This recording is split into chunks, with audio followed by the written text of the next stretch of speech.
पूरी घटना का छानबीन भी पुलिस द्वारा पुलिसी कार्रवाई के तहत की जा रही है। कांड दर्ज हुआ है और पुलिसी कार्रवाई अलग से चल रही है। हम लोग इस घटना को बहुत ही सीरियसली देख रहे हैं और घटना के बाद काफ़ी हम लोगों ने कार्रवाई की है। आज जो गिरफ्तारी हुई है इसके संबंध में एसएसपी साहब और केस के डिटेल संबंध में आपको बताएंगे। आचार संहिता बहुत ही एक मजबूत स्तंभ है पूरा इलेक्शन प्रोसेस में, और इलेक्शन कमीशन का स्पष्ट निर्देश है कि बाई लॉ इलेक्शन होगा तो उसी का अनुपालन 100% करने में हम लोग लगे हुए हैं और कराएंगे भी। कोई भी असामाजिक तत्व किसी भी प्रकार की प्रयास करेगा कानून तोड़ने का, आचार संहिता तोड़ने का या किसी भी प्रकार की इन्फ्लुएंस करने का कोशिश करेगा तो उनके विरुद्ध कठोरतम कार्रवाई की जाएगी। हम लोग 100% आर्म्स डिपोजिशन करने के लिए आदेश दिए हैं और लगातार जल्द से जल्द जितने भी लीगल आर्म्स हैं वो भी डिपॉजिट हो जाएंगे। चेकिंग पॉइंट्स हर विधानसभा में 50 के ऊपर पॉइंट्स बनाने के लिए निर्देश दिया गया है, जिसमें सीएपीएफ के माध्यम से भी चेकिंग कराई जाएगी। सेजर पूरे राज्य में पटना जिला में सबसे ज़्यादा सेजर अभी तक का हुआ है। लगातार सीएपीएफ सक्रिय हैं और पर्याप्त मात्रा में सीएपीएफ के बल उपलब्ध हैं। वो पुलिस बल और मजिस्ट्रेट के साथ लगातार चेकिंग की कार्रवाई लगातार कर रहे हैं और सेजर भी कर रहे हैं। आचार संहिता के संबंध में सभी पदाधिकारियों को पुनः निर्देश दिया गया कि किसी भी प्रकार के अगर उल्लंघन होगा उनके विरुद्ध कठोरतम कार्रवाई किया जाना है। जहाँ तक इलीगल आर्म्स की बात है उस पर और तेज़ी लाई गई।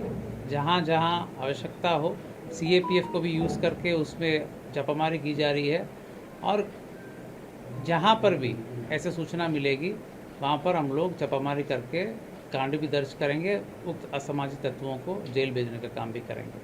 कहने का मतलब इलेक्शन कमीशन द्वारा दिए गए निर्देश पूरे लॉ और कानून को फॉलो करके इलेक्शन की प्रोसेस संपन्न होगा, वो बिल्कुल होगा, उसको पालन कराया जाएगा। उसमें कोई भी बाधा उत्पन्न करेंगे उनके विरुद्ध कठोरतम कार्रवाई की जाएगी। मैं फर्दर जो केस संबंधित डिटेल से एसएसपी साहब आपको ब्रीफ करेंगे। आप लोग अवगत हैं कि 30 तारीख को एक गंभीर घटना घटी थी और जो दुर्भाग्यपूर्ण था कि इस तरह घटना नहीं होनी चाहिए थी। इस घटना में जो तारतर गांव है उसके समीप में दो पक्षों जो वहाँ प्रत्याशी थे वो उन दोनों के काफिला आ रहा था और उन दोनों के बीच पक्षों में झड़प हुई और झड़प में पथराव हुआ, लोग घायल हुए और उसके बाद एक शव बरामद हुआ। उसमें जो दुलार चंद यादव हैं जो 75 वर्ष के रहने वाले हैं, उसी गांव के पास के रहने वाले हैं, उनका पूर्व में भी आपराधिक इतिहास रहा है, उनका शव बरामद किया गया। उसके बाद वहाँ पे दोनों पक्षों के द्वारा कांड दर्ज कराया गया। कांड दर्ज होने के बाद अनुसंधान प्रारंभ किया गया। पुलिस घटना की सूचना मिलते ही तुरंत पहुंची थी वहाँ पे और वहाँ से साक्ष्य भी इकट्ठे किए गए। घटनास्थल से कई जगह के फुटेज भी प्राप्त हुए, जिससे क्या घटना हुई है उसके बारे में कई जानकारियाँ मिली। लोगों के गवाह भी सामने आए और उनकी गवाही भी ली गई। साथ ही कल मृतक का पोस्टमार्टम कराया गया, उससे भी हम लोग को अहम सुराग मिले। जो अभी तक के अनुसंधान में आया उसमें उससे प्रतीत हुआ कि ये जो घटना हुई है ये आदर्श संहिता का उल्लंघन भी हुआ है। इसमें ये एक गंभीर मामला भी था। हम लोग इलेक्शन कमीशन के द्वारा निर्देशित भी किया गया था कि शांतिपूर्ण ढंग से इलेक्शन होना चाहिए, और इसमें जब अनुसंधान किया गया तो पाया गया कि जो प्रत्याशी हैं वो वहाँ पे मौजूद थे, उनके सामने में घटनाएं हुई हैं और जो कांड के मुख्य अभियुक्त भी हैं अनंत सिंह, उनकी आज गिरफ्तारी बेड़ना गांव से किया गया है। इसमें हम लोग को जो जानकारी प्राप्त हुई थी, इनके दो सहयोगी भी इनके साथ में थे जो उस घटनास्थल पर भी थे और उनकी भी गिरफ्तारी की गई है। ये दो व्यक्ति हैं मणिकांत ठाकुर जो नदवा गांव के रहने वाले हैं और दूसरा रंजीत राम जो लदमा गांव के रहने वाले हैं। इस पूरे मामले में 3 लोगों की गिरफ्तारी हुई है। जो प्रत्याशी हैं अनंत सिंह, उनकी गिरफ्तारी हुई है। दूसरा मणिकांत ठाकुर जो नदवा गांव के रहने वाले हैं, बाढ़ थाना अंतर्गत। दूसरे रंजीत राम जो लदमा गांव के रहने वाले हैं, ये लोग भी उस घटना स्थल पर थे मौजूद। इन तीनों की गिरफ्तारी की गई है। इन तीनों को आगे मजिस्ट्रेट के सामने प्रस्तुत कराया जाएगा और आगे विधि सम्मत कार्रवाई की जाएगी। किस आरोप में कार्तिकेय जी गिरफ्तार एक किया बात जानना चाहते हैं कि पोस्टमार्टम रिपोर्ट में गोली लगने की बात हुई थी, कौन सा आर्म यूज किया गया, आप लोगों को ये पता लगा? गोली चली है तो कौन से बंदूक से चली है? इसमें जो पोस्टमार्टम रिपोर्ट आया है उस रिपोर्ट में दिया गया है कि उनके जो मृत्यु का कारण बताया गया है उसमें बताया गया है कि जो शॉक लगा है उनको हार्ड और ब्लंट सब्सटेंस के साथ, जो उनके हृदय और फेफड़ों में जो चोट आई है, इसके अतिरिक्त उनके पाँव में गोली का भी आया है, जिनको गोली मारी गई है। इस दोनों चीज़ों से स्पष्ट होता है कि ये हत्या का मामला है। और चूँकि घटनास्थल पे कई लोग मौजूद थे, वहाँ के लोगों के बयान वगैरह से ये स्पष्ट हो रहा है, तो इस कारण इसमें गिरफ्तारी। गोली बरामद हुई? नहीं, इसमें गोली बरामद नहीं हुई है, क्योंकि इसमें जो मृतक के पोस्टमार्टम में बचा कि एंट्री वुंड भी था और एग्जिट वुंड भी था। दोनों तरफ से हमला हुआ है, दोनों तरफ से जो आरोप लगे हैं, दूसरे पक्ष में गिरफ्तारी हुई क्या? सर दूसरे पक्ष में कोई गिरफ्तारी हुई? दूसरे पक्ष मैं आप लोगों की बातों, मैं आप सभी के प्रश्नों का उत्तर दूंगा। यहाँ पे एक एक करके हम लोग बात करेंगे। दूसरे पक्ष की गिरफ्तारी हुई? लोग कह रहे हैं कि सरेंडर किया है सिंह ने, ये सरेंडर है या गिरफ्तारी है? सरेंडर है या गिरफ्तारी? मैं एक एक करके आप लोगों के प्रश्नों का उत्तर दे देता हूँ। इसमें पहला बात जो था कि 3 लोगों की गिरफ्तारी हुई है, इससे 3 लोगों की गिरफ्तारी हुई है। इसमें अन्य लोग भी हैं जिनके विरुद्ध रेड छापामारी चल रही है। कार्तिकेय जी दूसरे पक्ष की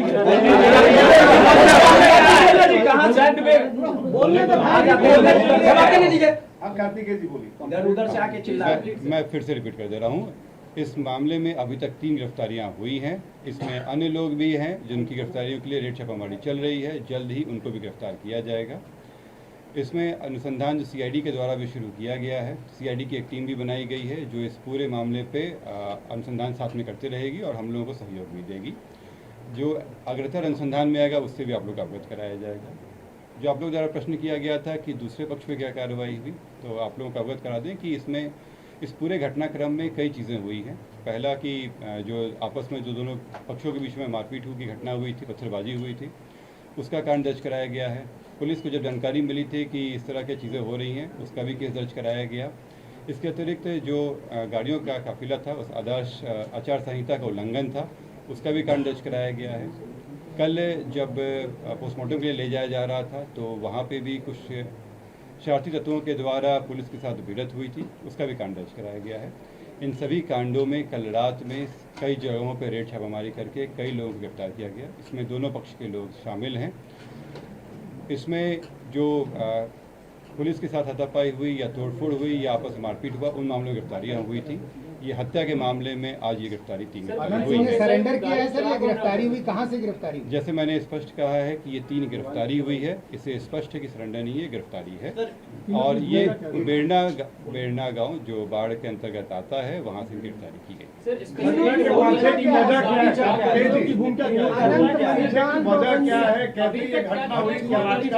क्या जानकारी मिली सर?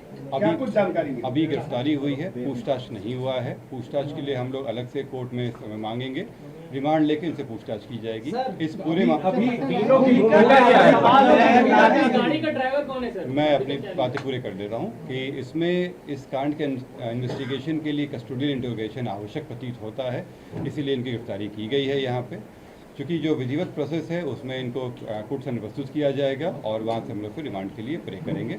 क्योंकि अभी इलेक्शन का भी समय हम लोग करना है, तो अभी इमीडिएटली हम लोग शायद ना कर पाए, लेकिन कुछ दिनों के बाद में फिर हम लोग इसमें कस्टोडियल इंट्रोगेशन के लिए रिमांड लेंगे। पता चला गाड़ी किसने चढ़ाया इनके गोली ऊपर? किसने चलाई? गाड़ी चला कौन रहा था सर? हाँ, गोली और गोली गाड़ी किसने चलाई? ऐसे अभी कई प्रश्न हैं कि गोली कौन चलाया, हथियार कहाँ से आए और कौन सी गाड़ी थी। इन सभी के लिए जो अभी तक जो 3 गिरफ्तारी हुई हैं, इसके अलावा जो और लोग जो घटनाक्रम में शामिल थे, उन लोगों की गिरफ्तारी आवश्यक है और उनसे जब पूछताछ की जाएगी तो ये सारी चीज़ें सामने आएंगी और हम लोग वो सब चीज़ें भी रिकवर करेंगे। पूरे मामले में कोई पेशी होगी, क्या होगा? भाई जब भी गिरफ्तारी होती है तो उनको कोर्ट में प्रस्तुत किया जाता है। कोर्ट के सामने पुलिस अपना पक्ष रखती है और बताती है कि क्यों इनकी गिरफ्तारी आवश्यक है और इसमें जो कोर्ट के द्वारा फिर इनको जुडिशियल कस्टडी के लिए सर एक सवाल है सर, एक सवाल है किस तरह का सर, तीनों जो गिरफ्तार हुए हैं, एक सवाल है कस्टडी में चले गए हैं कि अभी आपके पास है यहाँ? नहीं, जुडिशियल अभी हम लोग गिरफ्तार किए हैं, उनको कोर्ट सामने प्रस्तुत किया जाएगा, फिर कोर्ट डिसाइड करेगी जुडिशियल कस्टडी में जाएगा। सर एक सवाल है सर, राजवीर करमवीर जो है छोटन सिंह है वही गाड़ी चला रहे थे, इस तरह की बातें सामने आ रही है। हथियार बरामद हुआ है कि नहीं? जब आप लोग कारगिल मार्केट में गए, छापेमारी किए तो पूरा सर्च हुआ, और करमवीर राजवीर की क्या भूमिका है छोटन सिंह की इस पूरे मामले में? जैसे मैंने आप लोगों को कहा कि अभी 3 गिरफ्तारी हुई है, लेकिन ये अंत नहीं हुआ है, उसमें और लोग भी शामिल हैं। आप लोग भी वीडियो में देखे होंगे, कई लोग वहाँ पे शामिल थे। इसमें अन्य जगहों पे भी रेड छापेमारी चल रही है। जैसा आपने कहा कि 2 लोगों का नाम लिया, उन लोगों पे भी रेड छापेमारी चल रही है। इसमें अभी अनुसंधान जारी है और उन लोगों पे गिरफ्तारी की कोशिश की जा रही है। मुझे उम्मीद है कि जल्दी गिरफ्तारी की जाएगी, नहीं तो जल्दी गिरफ्तारी भी की जाएगी और विधि के अनुसार उसमें और भी तरीके हैं करने के। इन सभी चीज़ों करने के बाद इन सब का बीच में जब इंट्रोगेशन होगा तो सारी सच्चाई सामने आ जाएगी। इसमें जो आप लोग बता रहे थे कि क्या भूमिका है, तो मैं बता दूं कि पहला तो जो वहाँ पे लोगों के जो बयान वगैरह लिए गए थे, कांड दर्ज के जो कराया गया था, उसमें प्रमुख रूप से इन लोगों को अभियुक्त बनाया गया था। अनंत सिंह का नाम दिया गया था कि वो आए थे वहाँ पे, उन्हीं के जो काफिला चल रहा था वो उन्हीं के नेतृत्व में चल रहा था और इन सभी में इनके इसके कारण इसमें गिरफ्तारी आवश्यक है। पुलिस की जांच में क्या मिला? ये तो एफआईआर दर्ज हुई है। अनंत सिंह पर आरोप था, पुलिस की जांच में शुरुआती जांच में क्या पाया गया? क्या अनंत सिंह की भूमिका इस हत्या में थी या नहीं थी? नहीं, इसमें वैसे मैंने कहा कि केवल आरोप नहीं, आरोप जो है वो केवल एफआईआर का पार्ट है। इसके अलावा वहाँ वीडियो फुटेज भी मिला वहाँ पे, इसके अलावा अन्य घटनाएं भी हुई और इसके अलावा लोगों के बयान वगैरह भी लिए गए। पोस्टमार्टम रिपोर्ट से भी काफ़ी चीज़ें स्पष्ट हुई हैं। इन सभी चीज़ों के आधार पर किया गया। सर, आप कितने दिन की पुलिस कस्टडी मांगेंगे अभी या फिर पहले जुडिशियल कस्टडी में जाने देंगे? जैसे मैंने कहा कि चूंकि कल आप लोग अवगत हैं कि कई सारे कार्यक्रम भी हैं और इलेक्शन भी चल रहा है, इसके बीच में हम लोग कोशिश करेंगे कि जल्द से जल्द हम लोग डिमांड लेके इसका आगे कार्रवाई कर सकते अभी जो आज पुलिस कस्टडी भेजा जाएगा सर जुडिशियल कस्टडी हैं। में? जुडिशियल कस्टडी के लिए हम लोग कार्य करेंगे और जुडिशियल कस्टडी हो जाएगा तो पुलिस रिमांड के लिए जो इनका संबंधित कोर्ट होगा वहाँ कराया जाएगा। 44 घंटे का समय लगा इसका मैं प्रश्न का उत्तर देता हूँ, क्योंकि आप लोग देख रहे थे कि कंप्लीट तो होने दो। आप लोग अवगत थे कि वहाँ पे ये घटना होने के बाद वहाँ पे इन्वायरमेंट जो था वो थोड़ा टेंस हो गया था और ये आवश्यक था कि जो इस तरह की घटनाएं हुई थी वो और नहीं फैले, लोगों के बीच में जो वहाँ टेंशन था वो उसको डिफ्यूज़ किया जा सके। इसके लिए आवश्यक था कि जो लोग शरारती तत्व थे उन पे पहले कार्रवाई की जाए। इसीलिए कल रात में सभी जगहों पर रेड छापेमारी करके कई लोगों को गिरफ्तार किया गया और तब तक में जो अनुसंधान था वो भी आगे बढ़ा और अनुसंधान के क्रम में गिरफ्तारी की आवश्यकता प्रतीत हुई। इसीलिए ये इसलिए कोशिश किया गया है पूरा इसलिए किया गया ताकि इस चीज़ों में और जो वहाँ पे हिंसा घटना हुई थी उसमें आपस में भिड़त फिर से नहीं हो जाए, वहाँ शांति फिर से कायम हो जाए। जो विधि व्यवस्था है वो अभी पूरी तरह से सही ढंग से चल रही है।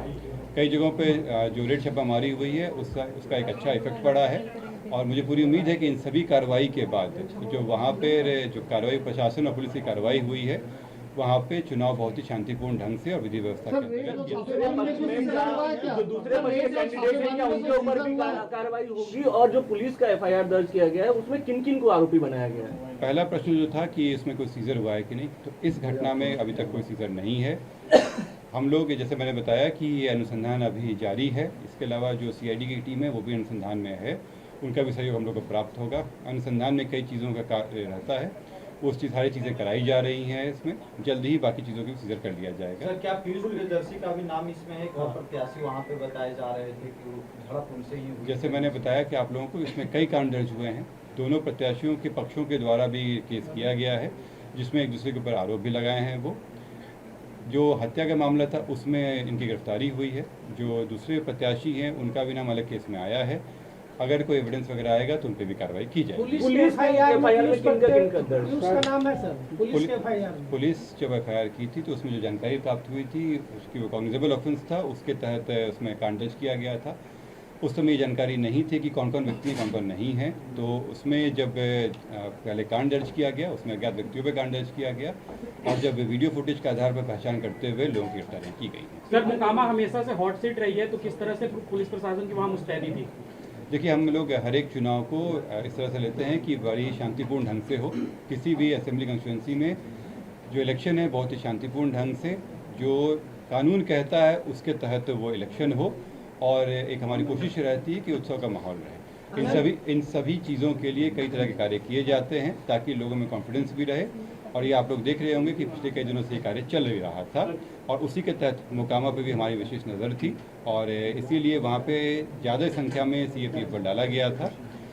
और मुझे अभी जो सारी कार्रवाई की गई है और अभी जो पुलिस कार्रवाई चलती रहेगी, इससे वहाँ पे शांति व्यवस्था बनी। सर, दोनों प्रत्याशी दर्जनों गाड़ी लेकर के घूम रहे थे, उसको लेकर के क्या कार्रवाई की गई? जैसे मैंने बताया कि वहाँ पे कई अब टीम बना के किया जा रहा है। आज चेकिंग वगैरह भी हुआ था, प्रत्याशियों की गाड़ियों को भी चेक किया जा रहा है।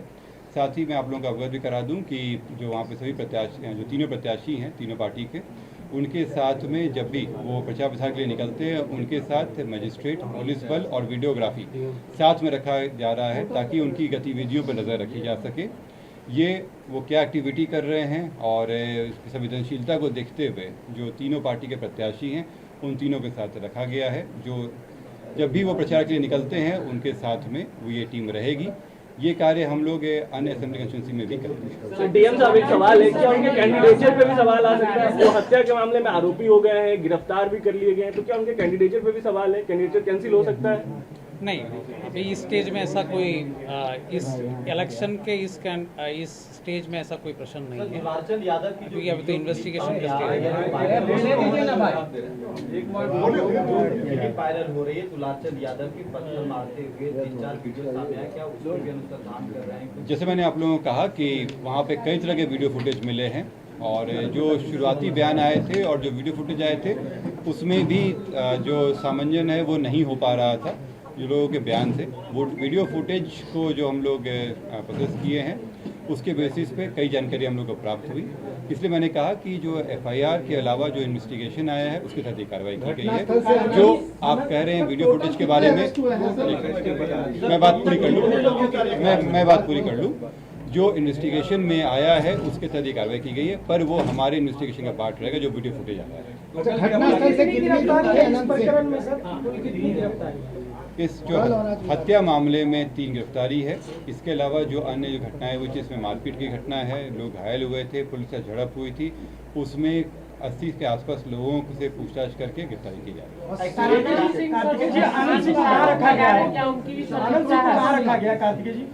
है। ये बताना भी उचित नहीं होगा। उन लोगों को उनको समय कोर्ट में प्रस्तुत किया जाएगा और कोर्ट के आदेश का अगली कार्रवाई की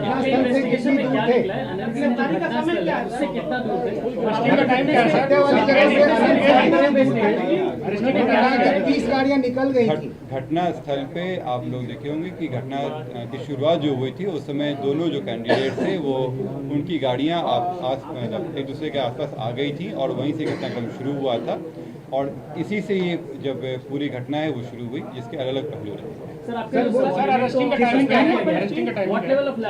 अभी थोड़ी देर पहले उनकी गिरफ्तारी हुई है। हम लोग तय करीब आज 12 बजे, मतलब आज का दिन आने के बाद गिरफ्तारी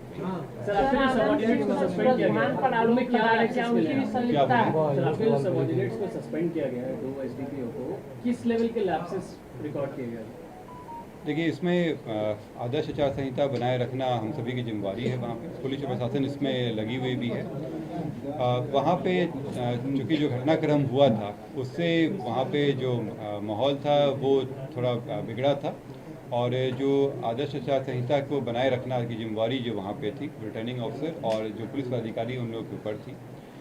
जो जब इलेक्शन की शुरुआत हुई थी तो मेरे और DM सर के द्वारा वहाँ जाकर जो MCC आदर्श आचार संहिता है उसके बारे में लोगों को जानकारियाँ भी दी गई थी, पुलिस पदाधिकारी और प्रशासनिक पदाधिकारियों को। और जो वहाँ के नोडल अफसर हैं वो SDO और वहाँ के SDPO हैं। क्योंकि ये घटना होने के बाद जो आदर्श आचार संहिता थी वो उसका अनुपालन सही ढंग से नहीं हो पाया, इसी कारण से उन पर कार्रवाई की। सर, विवाद की वजह क्या थी? गाड़ियाँ आमने सामने आ गई थी, कम चौड़ी जगह थी, आगे जाना चाह रहे थे, हुआ क्या था? मामला था क्या? इसमें से मैंने बताया कि इसके कई सारे पहलू हैं और इन सभी पहलुओं पर भी जांच बाकी है। अभी प्रथम दृष्टया आया था, शुरुआत इसी बात पे हुई थी कि दोनों आमने सामने आ गए थे और वहाँ से दोनों के पक्षों के द्वारा एक दूसरे के ऊपर आरोप प्रत्यारोप लगाए गए थे, इससे शुरुआत हुई थी। इसके जो अन्य पहलू हैं उस पर जांच जारी है। अनंत सिंह वहाँ से कितनी दूर चले गए थे घटना जब हुई, हत्या जब हुई, क्या आगे चले गए थे? उन्होंने कहा 30 गाड़ी आगे निकल गई थी। देखिए, इसमें से मैंने पहले भी आप लोगों को बताया कि जो लोगों के बयान आए और जो वीडियो फुटेज आए उसमें सभी तरह से मेल नहीं हो रहा है। और ये होता भी है कि जब घटनाएं हो जाती हैं तो कई तरह की बातें होती हैं, लोगों के अपने अपने पहलू होते हैं, एक सत्य होता है और एक लोगों के अपने अपने विचार होते हैं। तो इन सभी को लेते हुए सत्य की तलाश की जाती है और वही अनुसंधान का विषय है हम लोगों का। केवल गवाही या उसके आधार पर हम लोग नहीं चल सकते हैं। सभी चीज़ों को देखते हुए जो हमारा सूचना है, आसूचना है, जो हमारे वैज्ञानिक अनुसंधान के तंत्र हैं और इसके अलावा जो फुटेज वगैरह आया है, इन सभी को जोड़ते हुए जो बातें सामने आ रही वो आपके सामने प्रस्तुत किया जा रहा है और आगे भी किया जाएगा। धन्यवाद। चलिए, आपके माध्यम से मैं पटना जिला के सभी वोटर्स को बताना चाहूँगा, किसी भी क्षेत्र में कोई भी असामाजिक तत्वों को इलेक्शन प्रोसेस को प्रभावित होना नहीं दिया जाएगा। लोग बिल्कुल भयमुक्त तरीके से उत्साह के माहौल में वोट देंगे, ये हम लोगों का आश्वासन है। मैं आपके माध्यम से मैसेज वोटर्स के बीच में। सर, सोशल मीडिया पर भी कई वीडियो जो है अफवाह फैलाई जाती है, एक एक मामला को जांच की जा रही है। कोई भी अगर आचार संहिता का उल्लंघन करेगा, जैसे एसएसपी साहब ने कहा, वीडियोग्राफर मजिस्ट्रेट साथ में है, मेरे पास वीडियोग्राफी भी है, गाड़ी जब्त होगी, एफआईआर होगा और कठोर से कठोर कार्रवाई की जाएगी। किसी भी चीज़ को लेकर के चिंता नहीं करना है, बिल्कुल भयमुक्त तरीके से उत्साह के माहौल में इस घटना को छोड़ करके, काफ़ी उत्साह का माहौल है, हम लोग भी काफ़ी कार्यक्रम कर रहे हैं यूथ के बीच में, महिलाओं के बीच में, सभी लोगों के बीच में बहुत उत्साह का माहौल है। पोस्टल बैलेट वोटिंग ऑलरेडी हो चुका है, होम वोटिंग भी ऑलरेडी हो चुका है और सभी लोग 6 तारीख के लिए इंतज़ार कर रहे हैं। ये घटना है, बहुत गंभीर घटना है, लेकिन हम लोग इसको सख्ती से निपटा रहे हैं। इसको लेकर के कुछ चिंता नहीं करना है और अच्छे तरीके से चुनाव में भागीदारी निभाना। बहुत धन्यवाद। इसकी रिपोर्ट सौंपी है, क्या उनका नामांकन रद्द होगा? इस पर थोड़ी सी अगर इस बारे में ऑलरेडी बताया जा चुका है कि अभी जो अपराध हुआ है उसका अनुसंधान हम लोग कर रहे हैं, नामांकन रद्द करने का नहीं है। वहाँ तक